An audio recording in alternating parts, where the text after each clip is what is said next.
Om Shanti. Good morning.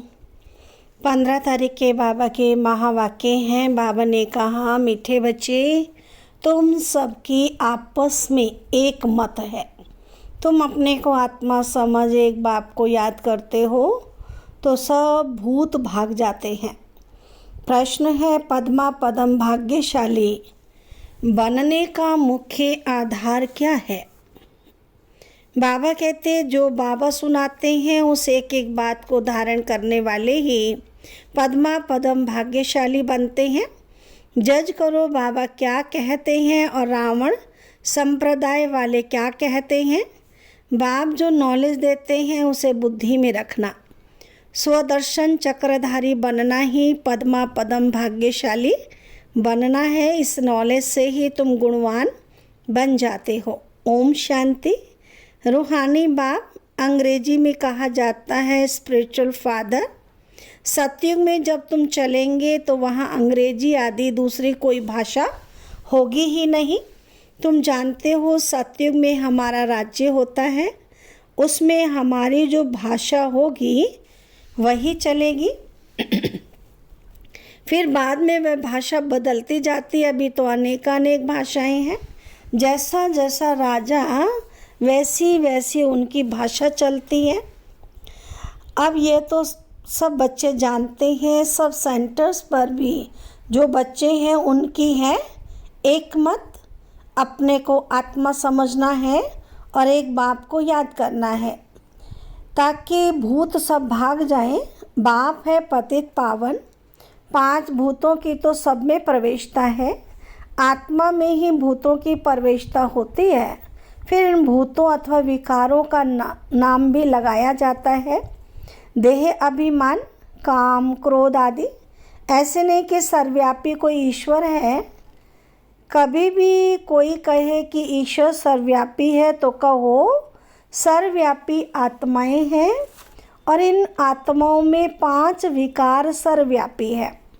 बाकी ऐसे नहीं कि परमात्मा सर्व विराजमान है। परमात्मा में फिर 5 भूतों की प्रवेशता कैसे होगी? एक एक बात को अच्छी रीति धारण करने से तुम पद्मा पदम भाग्यशाली बनते हो। दुनिया वाले रावण संप्रदाय क्या कहते हैं और बाप क्या कहते हैं, अब जज करो। हर एक के शरीर में आत्मा है। उस आत्मा में 5 विकार प्रवेश है। शरीर में नहीं, आत्मा में 5 विकार अथवा भूत प्रवेश होते हैं। सतयुग में ये 5 भूत नहीं है, नाम ही है डीटी वर्ल्ड। ये है डेविल वर्ल्ड। डेविल कहा जाता असुर को। कितना दिन और रात का फ़र्क है। अभी तुम चेंज होते हो। वहाँ तुम्हारे में कोई भी विकार, कोई अवगुण नहीं रहता है। तुम्हारे में संपूर्ण गुण होते हैं। तुम 16 कला संपूर्ण बनते हो। पहले थे, फिर नीचे उतरते हो। इस चक्र का अभी मालूम पड़ा है। 84 का चक्र कैसे फिरता है। हम आत्मा को स्व का दर्शन हुआ है, अर्थात इस चक्र का नॉलेज हुआ है। तो उठते बैठते चलते तुमको ये नॉलेज बुद्धि में रखनी है। बाप नॉलेज पढ़ाते हैं। ये रूहानी नॉलेज बाप भारत में ही आकर देते हैं। कहते हैं ना हमारा भारत, वास्तव में हिंदुस्तान कहना तो रॉन्ग है ना। तुम जानते हो भारत जब स्वर्ग था तो सिर्फ हमारा ही राज्य था और कोई धर्म नहीं था। न्यू वर्ल्ड थी। नई दिल्ली कहते हैं ना। दिल्ली का नाम असल दिल्ली नहीं था, परिस्तान कहते थे। अभी तो नई दिल्ली और पुरानी दिल्ली कहते हैं। फिर ना पुरानी और ना नई होगी, परिस्तान कहा जाएगा। दिल्ली को कैपिटल कहते हैं। इन लक्ष्मी नारायण का राज्य होगा और कुछ नहीं होगा, हमारा ही राज्य होगा। अभी तो राज्य नहीं है, इसलिए सिर्फ कहते हैं हमारा भारत देश है। राजाएं तो है नहीं। तुम बच्चों की बुद्धि में सारा ज्ञान चक्कर लगाता है। बरोबर पहले पहले हम विश्व में देवी देवताओं का राज्य था और कोई राज्य नहीं था।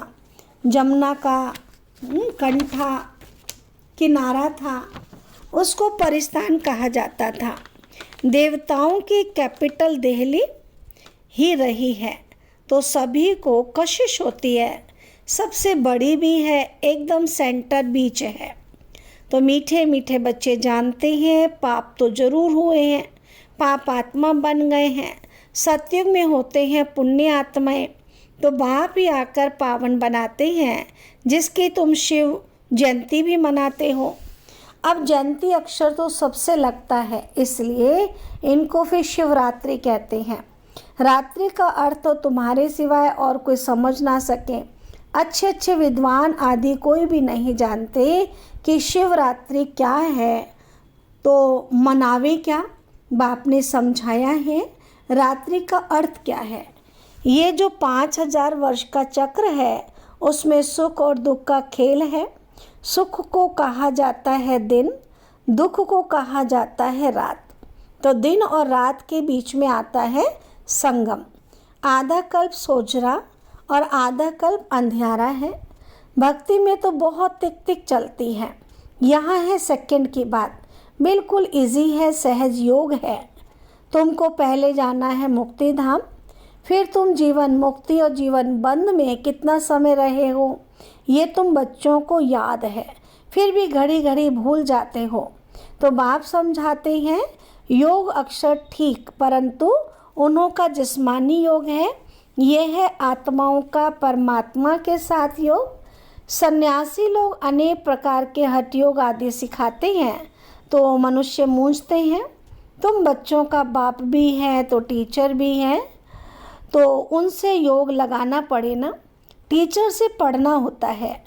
बच्चा जन्म लेता है तो पहले बाप से योग होता है, फिर 5 वर्ष के बाद टीचर से योग लगाना पड़ता है, फिर वानप्रस्थ अवस्था में गुरु से योग लगाना पड़ता है। 3 मुख्य याद रहती हैं, वह तो अलग अलग होते हैं बाप टीचर सतगुरु।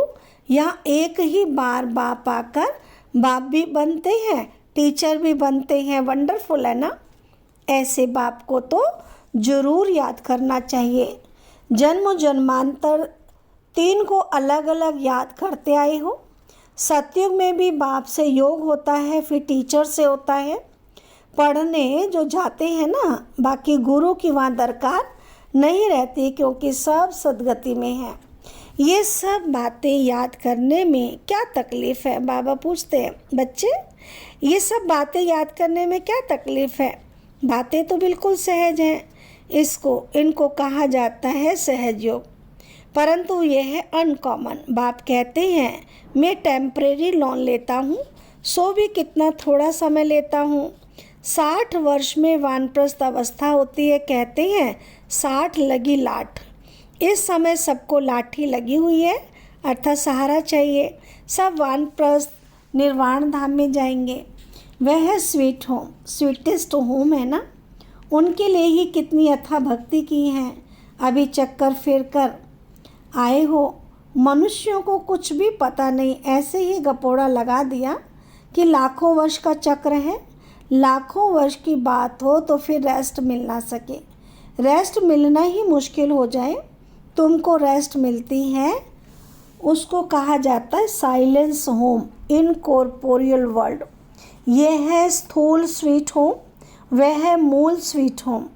आत्मा बिल्कुल छोटा रॉकेट है, इनसे तीखा भगने वाला कोई होता नहीं।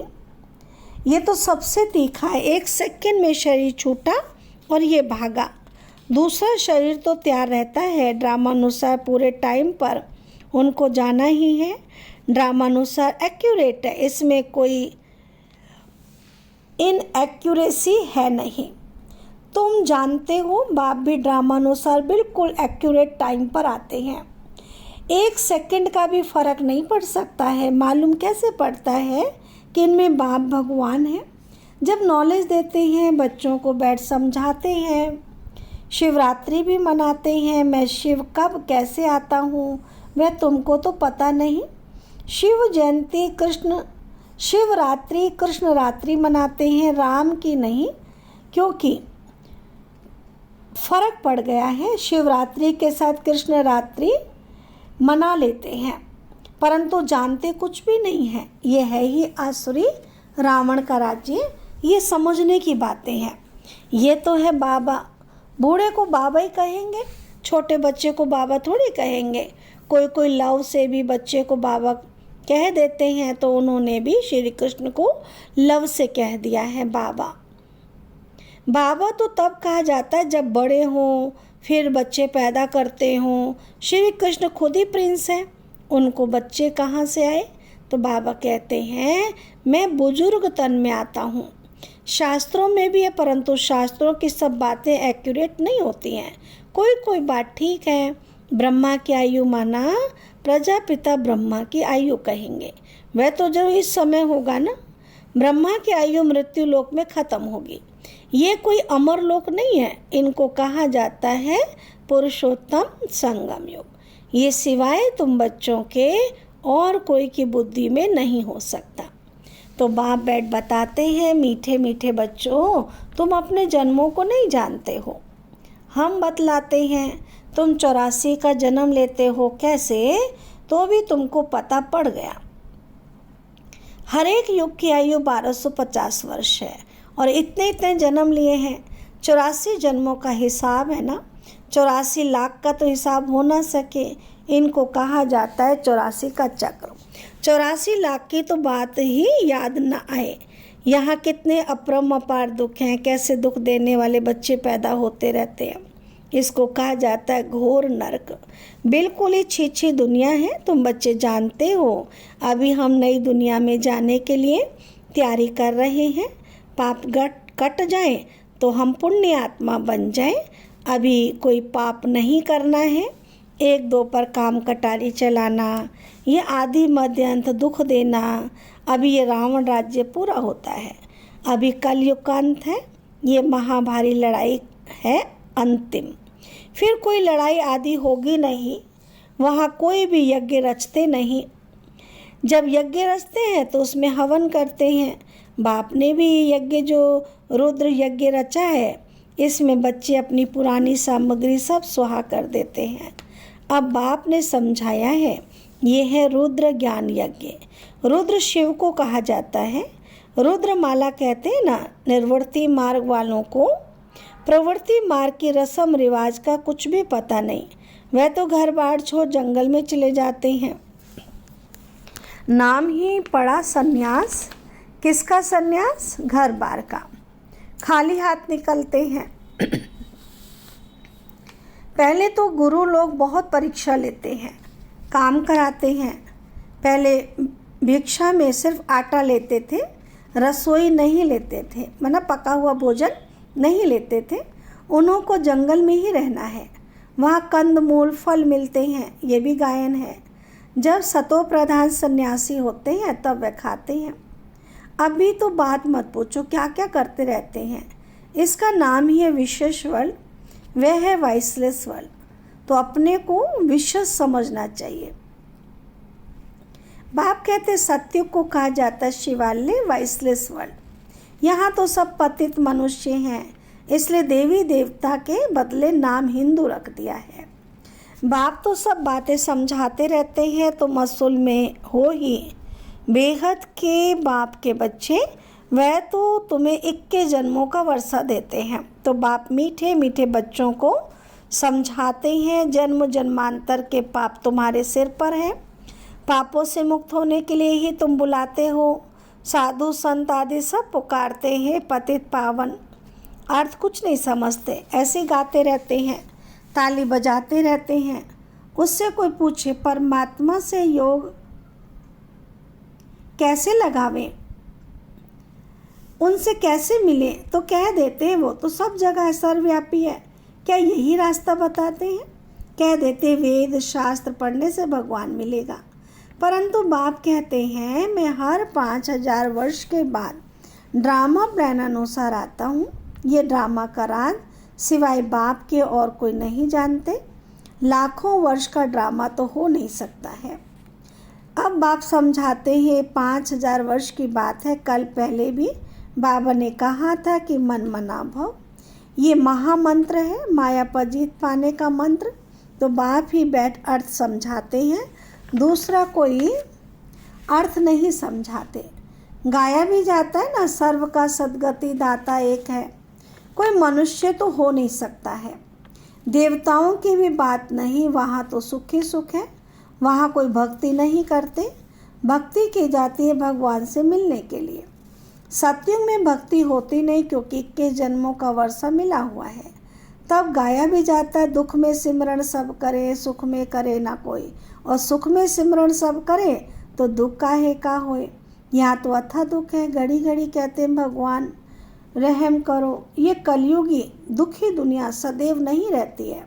सतयुग त्रेता पास्ट हो गए, फिर होंगे। लाखों वर्ष की बात भी याद रह नहीं सकती है।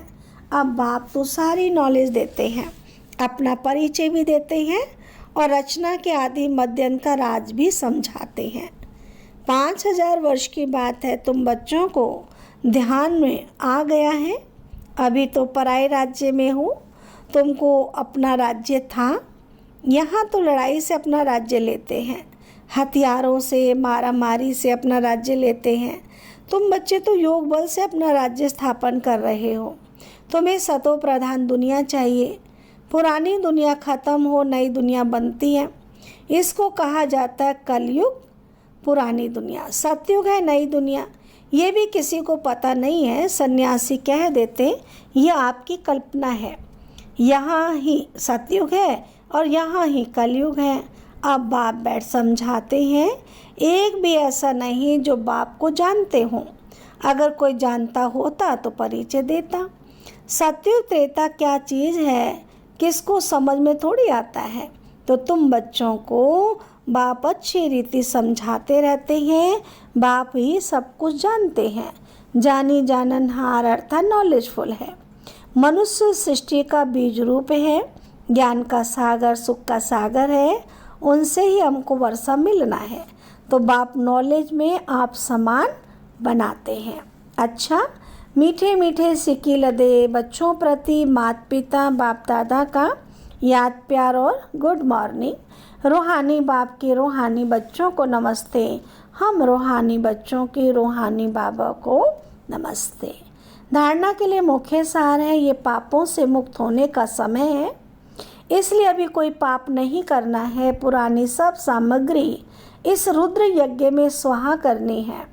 सेकंड पॉइंट है, अभी वानप्रस्थ अवस्था है, इसलिए बाप टीचर के साथ साथ सतगुरु को भी याद करना है। स्वीट होम में जाने के लिए आत्मा को सतो प्रधान पावन बनाना है। वरदान बाबा ने दिया है, अपनी सूक्ष्म कमजोरियों को चिंतन करके परिवर्तन करने वाले स्वचिंतक भव। सिर्फ ज्ञान के पॉइंट रिपीट करना, सुनना सुनाना ही स्वचिंतन नहीं है, लेकिन स्वचिंतन अर्थात अपनी सूक्ष्म कमजोरियों को, अपनी छोटी छोटी गलतियों को चिंतन करके मिटाना, परिवर्तन करना, यही है स्वचिंतक बनना।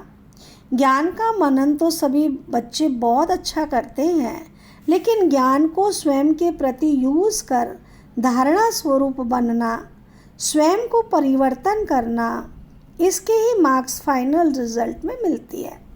स्लोगन है, हर समय करण करावन हर बाबा याद रहे तो मैंपन का अभिमान आ नहीं सकता। अच्छा, ओम शांति।